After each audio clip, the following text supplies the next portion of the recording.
Welcome to the programme this Thursday evening. We start tonight with more on the Croydon Tram Crash Inquest, which today concluded with a jury finding that the victims died as a result of an accident and were not unlawfully killed. A verdict which has angered bereaved families who say there are still many unanswered questions and that justice hasn't been done. 7 people lost their lives when the tram, travelling more than 3 times the speed restriction, derailed in November 2016. They were Dorota Rinkovich, Dane Chinnery, Donald Collett, Mark Smith, Philip Seary, Philip Logan and Robert Huxley. This report is from our transport correspondent, Tom Edwards. Anger and disbelief outside court at the verdict. Those who lost loved ones at a loss and feel betrayed by justice.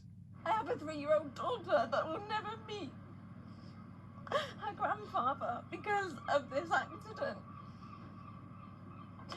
And it's left a hole in our hearts.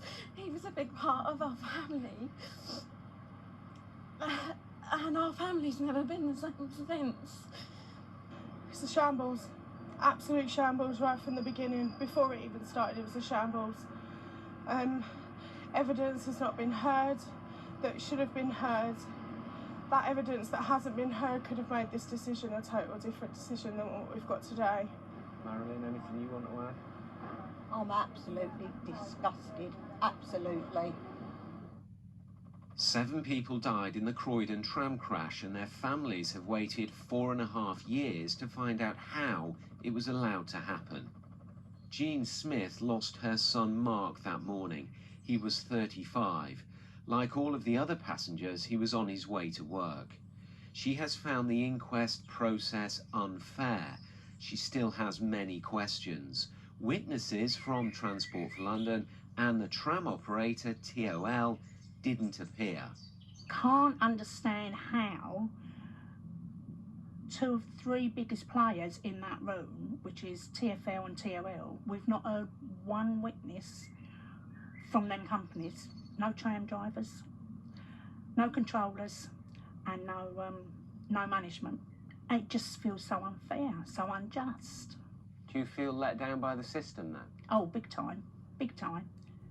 Are there still questions that you haven't got answers to about the culture, about fatigue management, about, why there was no signs? Presumably well, how can you get any know. Yeah, but how can you get any of the answers if you can't have the witnesses there that first-hand can tell you these things that have actually worked for the companies? These are the South Londoners who died on November the 9th, 2016, when tram 2551 overturned. The driver, Alfred Doris, also didn't appear at the inquest as he was too sick. This is where it happened. Leaving the tunnel, the driver briefly touched the brakes, but it was too late. The tram was travelling at 73 kilometres an hour on the curve. The speed limit was 20. The court heard it was probable he lost awareness and had a micro-sleep. He'd become disorientated in the tunnel. This is a reconstruction shown to the inquest. Investigators found there were no speed limit signs in the tunnel. There are also no systems to automatically brake or monitor driver fatigue. All have now been implemented. The court also heard that fatigue management by the tram operator wasn't thought to be a factor, as the driver said he wasn't tired.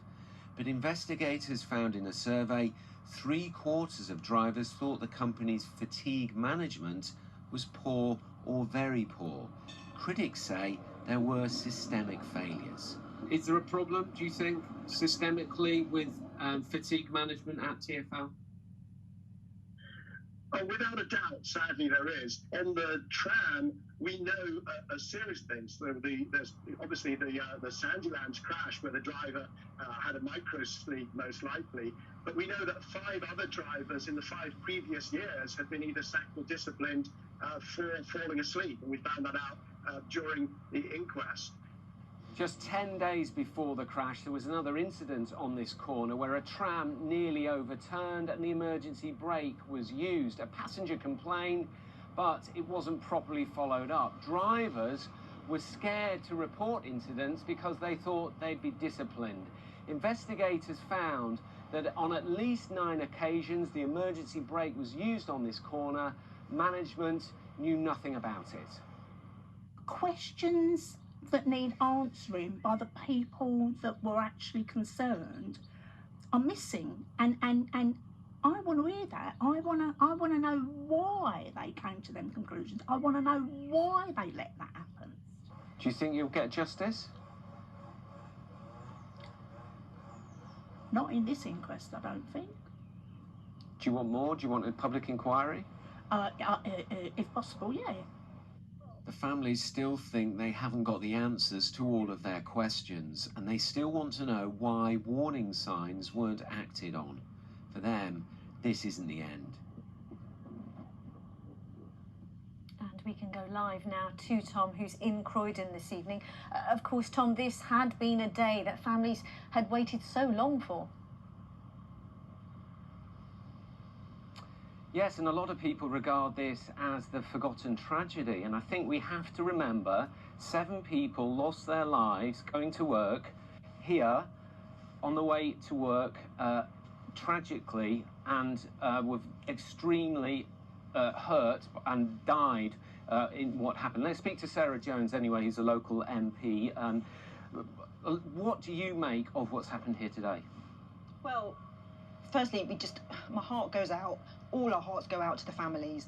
They've been at this inquest day after day, reliving the nightmare that happened such a long time ago, and the inquest has been delayed and delayed. It's been incredibly painful for them, and they're incredibly strong people. They feel that justice has been denied because of this issue around who gave evidence, this kind of loophole that they see where people who were actually involved in the incident were not able to give evidence at the inquest. So they want to take this fight further and go to the Attorney General. So I will be standing side by side with them because that's my job, and I want to take this to Parliament. I want to talk about this issue because it sets a precedent for other and a lot of unanswered inquests. Questions still, do you think, about what happened here?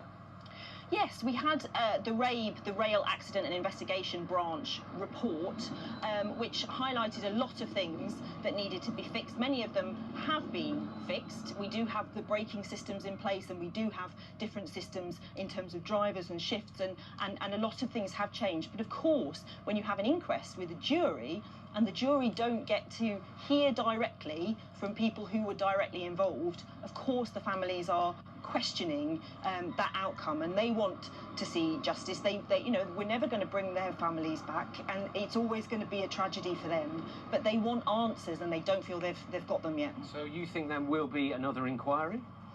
Well, they're going to be going to the Attorney General and making their case, as I understand it, and that is hard to do. It's only ever happened in cases like Hillsborough, when cases have been overturned and decisions have been overturned, so it's a difficult thing to do. But I think there is an issue with setting a precedent that says whenever there's an accident authority involved in an inquest, the people who are actually involved in the accident don't give evidence, just the accident authority, and I think there's still questions to answer there.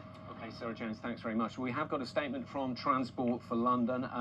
They say safety will always be our #1 priority. We have introduced additional safety measures to ensure nothing like this ever happens again. But Riz, it's not over yet. Back to you. Okay, with the latest there in Croydon. Tom, thank you.